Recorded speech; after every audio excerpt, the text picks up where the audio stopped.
Hello good morning friends. आज हम physics का थर्ड चैप्टर स्टार्ट करने जा रहे हैं और थर्ड चैप्टर का नाम है विद्युत विभव या इलेक्ट्रिक पोटेंशियल। विद्युत विभव या इलेक्ट्रिक पोटेंशियल में जो फर्स्ट टॉपिक आता है वो फर्स्ट टॉपिक है आपके विद्युत विभव एवं विभवांतर। सबसे पहले हम किसके बारे में पढ़ेंगे? विद्युत विभव एवं विभवांतर, जो कि हमने 10th क्लास में पढ़ा है इसके बारे में थोड़ा बहुत।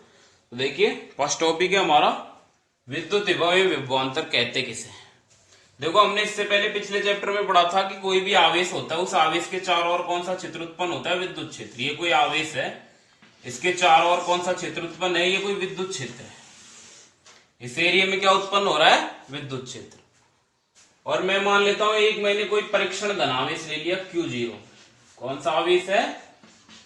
परीक्षण धन आवेश। ठीक है, ये कहां है? अनंत पर। कहां है ये? अनंत पर। ठीक है, हमने पढ़ा था कि किसी भी परीक्षण धनावेश को विद्युत क्षेत्र में स्थित किसी बिंदु पर लाते हैं तो क्या होता है? वहां पे बल लगता है। परीक्षण धनावेश पर बल लगेगा ना, इसके कारण है। तो यदि मुझे मान लीजिए परीक्षण धनावेश को यहां तक लेके आना है, कोई बिंदु है P, यहां पर लेके आना है, तो इस एकांक परीक्षण धनावेश को मैं यहां से यहां तक लाऊंगा। तो जैसे ही ये आवेश यहां आएगा, विद्युत क्षेत्र में स्थित इस बिंदु पर आएगा, तो इस पर क्या लगेगा? बल लगेगा इस आवेश के कारण। ये धनावेश है, एकांक धनावेश है, ये विद्युत क्षेत्र उत्पन्न कर रहा है। ठीक है, ये तो स्थिर स्रोत आवेश हो गया। ये कौन सा आवेश हो गया? परीक्षण आवेश। जो परीक्षण धनावेश है वो कहां रखा हुआ है? अनंत पर। और मुझे कहां पे लेकर आना है इसको? इस बिंदु P पर लाना है। जैसे ही मैं इस परीक्षण धनावेश को यहां से यहां तक लाता हूं, तो जैसे ही ये विद्युत क्षेत्र में प्रवेश करेगा तो इस पर क्या लगेगा? परीक्षण धनावेश पर बल। क्या लगेगा? बल। अतः मुझे बिंदु P तक लाने के लिए इस एकांक परीक्षण धनावेश पर क्या करना पड़ेगा? कार्य इस बल के विरुद्ध, क्योंकि इस पर बल लगता है। यहां लाते इस पर क्या लगेगा? बल। अब मुझे यहां तक लाना है तो इस बल के विरुद्ध क्या करना पड़ता है? कार्य। और ये कार्य क्या कहलाता है? इस बिंदु पर विद्युत विभव। क्या कहलाता है? विद्युत विभव। तो विद्युत विभव की डेफिनेशन क्या हो जाएगी? किसी एकांक परीक्षण धनावेश को, किसी एकांक परीक्षण धनावेश को कहां से ला रहे हैं हम? अनंत से विद्युत क्षेत्र में स्थित किसी बिंदु तक लाने में किया गया कार्य, उस बिंदु पर क्या कहलाता है? विद्युत विभव कहलाता है। क्या कहलाता है? विद्युत विभव। और विद्युत विभव को हम दर्शाते हैं V से। किससे दर्शाते हैं? V से।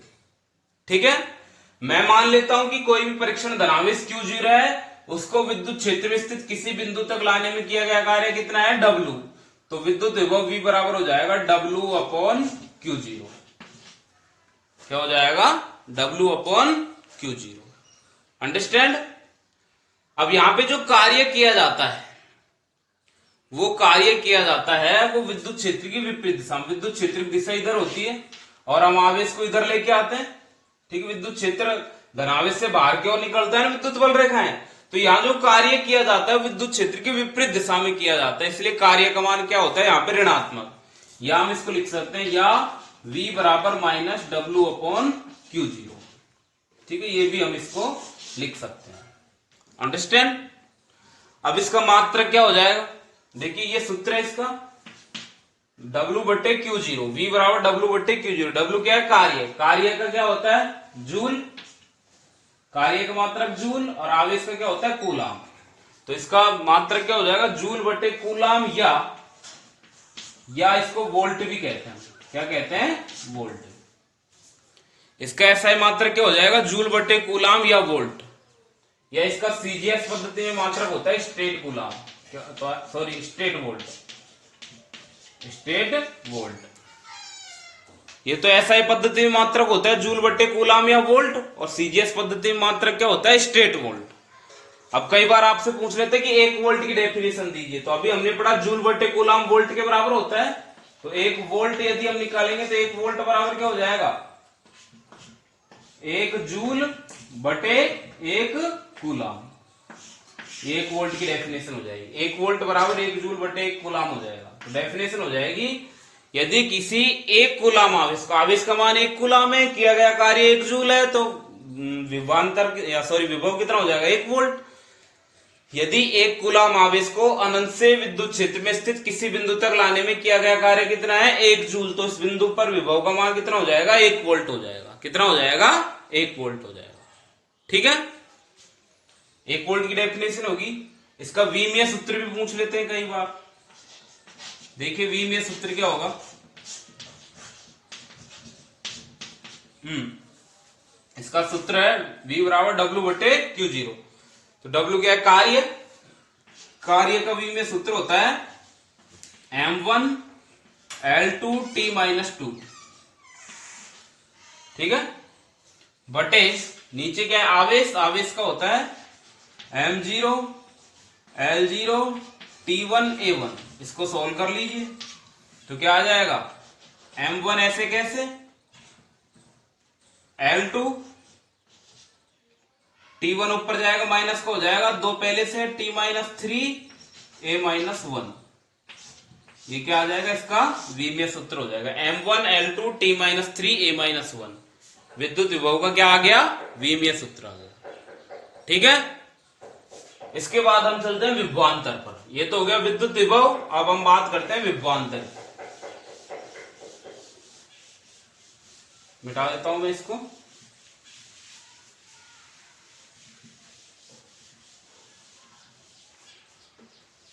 नेक्स्ट टॉपिक है हमारा विद्युत विभवांतर। विद्युत विभवांतर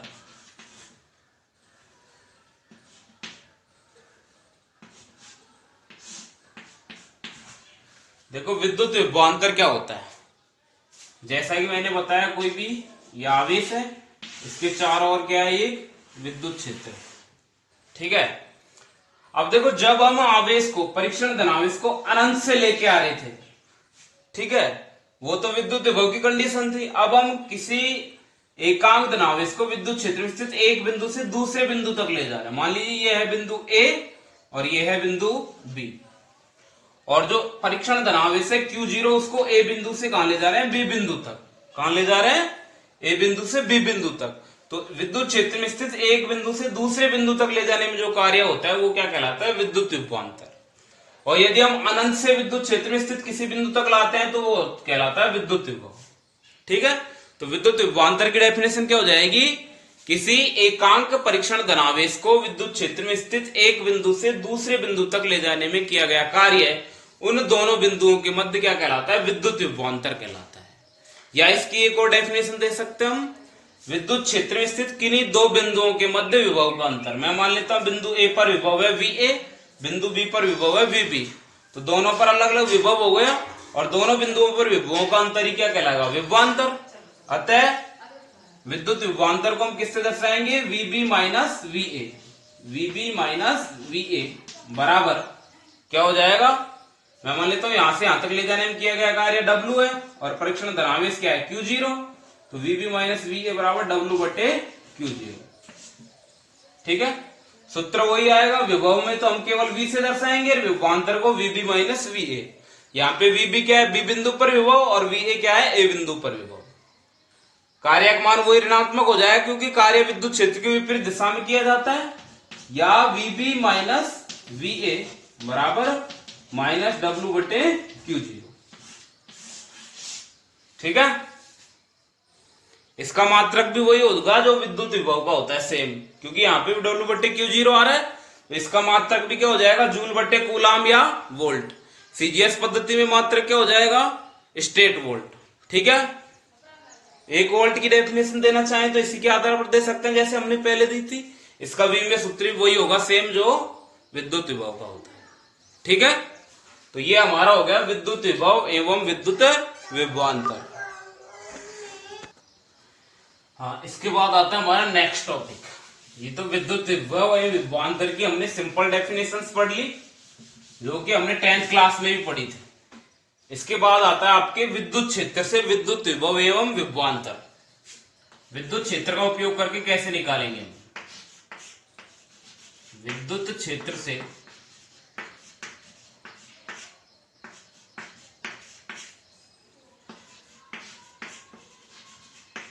विद्युत विभव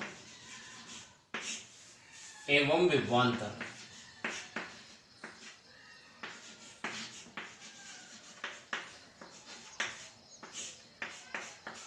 ठीक है, इसकी सहायता से निकालेंगे हम, विद्युत क्षेत्र की सहायता से विद्युत विभव एवं विभवांतर का मान निकालेंगे। ठीक है, तो इसे निम्न चित्र की सहायता से ज्ञात करते हैं। ये चित्र बनाता हूं मैं।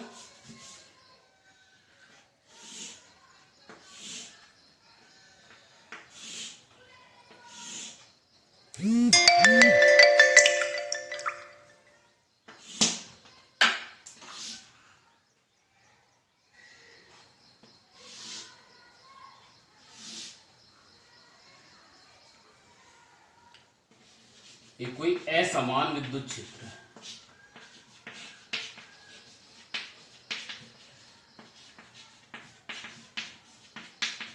क्या है ये? क्योंकि समान विद्युत क्षेत्र में क्या होता है, एक समान विद्युत क्षेत्र में जो विद्युत बल रेखाएं होती है परस्पर कैसी होती है, समांतर। अब यहां पे ये समांतर नहीं है। ठीक है, ये समांतर नहीं है। इसमें कोई एक पथ ले लिया मैंने, वक्रीय पथ है ये ए बी। ये कोई वक्रीय पथ है ए बी। ये बिंदु ए है और ये बिंदु है बी। ठीक है, इसमें कोई परीक्षण धनावेश Q0 गतिशील है। इस पथ में कोई आवेश है परीक्षण धनावेश, परीक्षण धन आवेश Q0। ठीक है, इस पथ में कौन सा आवेश गतिशील है, परीक्षण धनावेश गतिशील है। ठीक है, अब देखिए आगे, ये Q0 है, परीक्षण धनावेश Q0, और ये यहां से यहां तक जाता है। मान लीजिए ये यहां से यहां तक की दूरी है अल्पांश dl। कितनी दूरी है ये, dl। यहां से यहां तक की दूरी कितनी है, dl।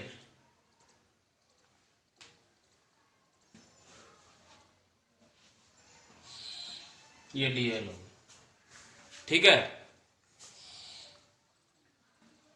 तो इसके नीचे क्या लिख देंगे हम, चित्रानुसार किसी असमान विद्युत क्षेत्र में स्थित वक्रीय पथ AB पर कोई परीक्षण धनावेश Q0 क्या है, गतिशील है।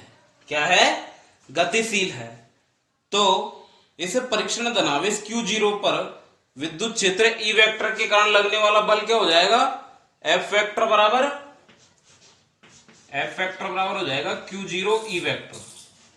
Q0 E वेक्टर समीकरण नंबर 1। लगने वाला बल ये हो जाएगा।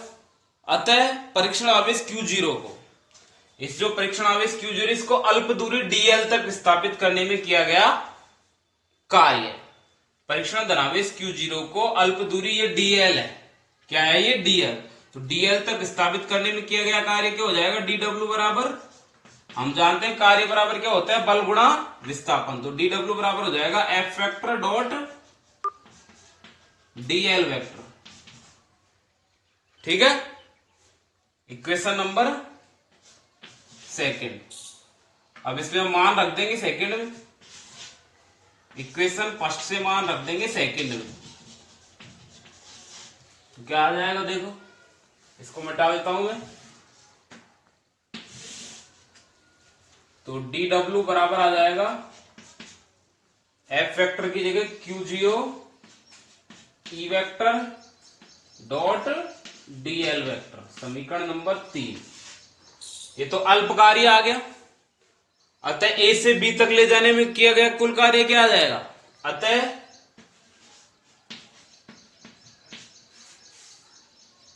परीक्षण धनावेश को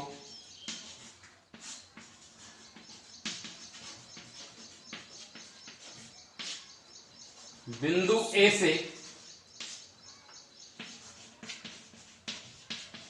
B तक ले जाने में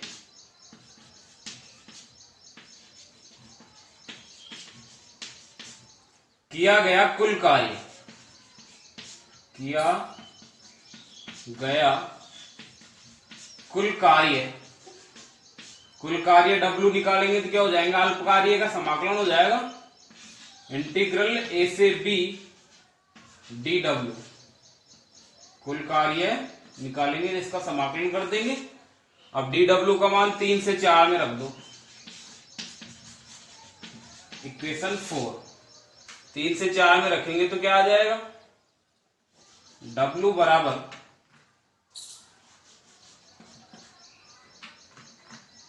देखो W बराबर आ जाएगा इंटीग्रल A से B dW की जगह Q0 E vector dot DL vector. ठीक है, इसको मिटा देता हूं मैं। अब इस चित्र का कोई उपयोग नहीं है। ठीक है, चित्र में क्या किया हमने, देखो एक बार मैं दोबारा बता देता हूं। चित्रानुसार ये कोई असमान विद्युत क्षेत्र है, ई वेक्टर, जो विद्युत बल रेखाएं मैंने खींची है ना, वो आडी टेढ़ी है, बिल्कुल समांतर नहीं है। एक ऐसे जा रही है, एक ऐसे, एक नीचे जा रही है, एक ऐसे जा रही है। ठीक है, इस असमान विद्युत क्षेत्र में कोई वक्रीय पथ ले लिया मैंने AB। इस वक्रीय पथ AB में कोई परीक्षण धनावेश Q0 गतिशील है, और ये मैंने कोई दूरी ले ली, अल्पांश दूरी ले ली DL। ये यहां से यहां तक की दूरी कितनी है, ये DL दूरी है, ध्यान रखना है, स्मॉल DL दूरी है।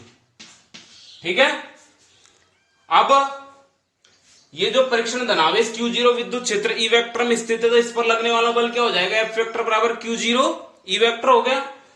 अतः इस परीक्षण धनावेश को अल्प दूरी DL तक विस्थापित करने में किया गया कार्य, अल्प दूरी तक विस्थापित कर रहे हैं तो किया गया कार्य अल्प कार्य आएगा।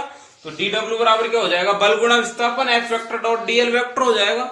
F वेक्टर का मान हमने रख दिया Q0 E vector dot DL vector, तो ये अल्प कार्य आ गया dW, इतनी दूरी तक विस्थापित करने में। तो A से B तक विस्थापित करने में किया गया कुल कार्य निकालेंगे तो क्या हो जाएगा, समाकलन कर देंगे A से B तक dW का। अब ये dW का मान रख देंगे इस पे इसमें, तो ये आ गया हमारे पास। ठीक है, इसको मैं मिटा देता हूं, इसको मिटा देता हूं। अब देखिए, इसके बाद हम क्या करेंगे, देखो या मैं इसको लिख सकता हूं, या W बराबर Q0 नियत राशि है, बाहर आ जाएगी, इंटीग्रल A से B E vector dot DL vector. ठीक है, यहां तक इक्वेशन दे दीजिए इसको 5। अतः A व B बिंदुओं के मध्य विभवांतर,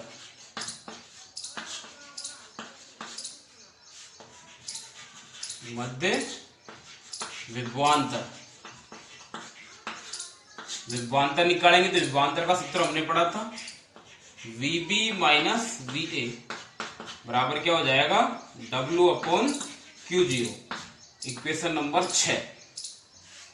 तो 5 से 6 में मान रख दो, इक्वेशन 5 टू इक्वेशन 6, तो क्या आ जाएगा, VB माइनस VA बराबर W की जगह क्या आ जाएगा, ये Q0 इंटीग्रल A से B E vector dot DL vector बटे Q0।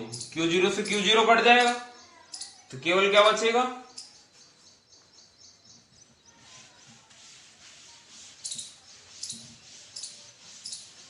देखो Q0 से Q0 कट जाएगा तो VB माइनस VA बराबर बचेगा आपके इंटीग्रल A से B, ये माइनस W बटे, ये माइनस है, ध्यान रखना, तो ये माइनस का चिन्ह और आ जाएगा, Q0 से Q0 कट जाएगा, माइनस A से B E vector dot DL vector, equation number 7। ये क्या आ गया, विद्युत विभव आ गया विद्युत क्षेत्र के रूप में। या विद्युत क्षेत्र से विद्युत विभव का व्यंजक आ गया। तो इसको डिफाइन कैसे करेंगे? अब यहाँ पे देखो विद्युत क्षेत्र ई वेक्टर का क्या हो रहा है, रेखीय समाकलन हो रहा है। ए से बी तक क्या हो रहा है, रेखीय समाकलन हो रहा है, उसका ऋणात्मक मान है। ठीक है, तो डेफिनेशन क्या देंगे, विद्युत क्षेत्र में स्थित किन्हीं दो बिंदुओं के मध्य, विद्युत क्षेत्र में स्थित किन्हीं दो बिंदु है ए और बी, ए से बी के मध्य हो रहा है ना रेखीय समाकलन। तो इसके आधार पर हम डेफिनेशन क्या देंगे, विद्युत क्षेत्र में स्थित किन्हीं दो बिंदुओं के मध्य विद्युत क्षेत्र के रेखीय समाकलन का कौन सा मान, ऋणात्मक मान, उन दोनों बिंदुओं के मध्य क्या कहलाता है, विद्युत विभवांतर कहलाता है। क्या कहलाता है, विद्युत विभवांतर। तो ये जो समीकरण 7 है वो क्या आ गया, विद्युत विभवांतर का मान आ गया। अब इसी की सहायता से हम विद्युत विभव का मान निकाल लेंगे। तो विद्युत विभव निकालने के लिए क्या करेंगे, हमने पढ़ा था विद्युत विभव में जो आवेश है वो उसको कहां से लाया जाता है, अनंत से। कहां से लाया जाता है, अनंत से। तो मैं लिख दूंगा यदि बिंदु ए अनंत पर है, कहां है, अनंत पर है, तो हम जानते हैं अनंत पर विद्युत विभव क्या होता है, शून्य। तो VA बराबर क्या होगा, 0। व VB बराबर क्या होगा, V। क्योंकि VA का मान 0 हो जाएगा तो केवल एक ही विभव बचेगा, उसको हम V से दर्शा देंगे। अतः क्या आ जाएगा, अतः इक्वेशन 7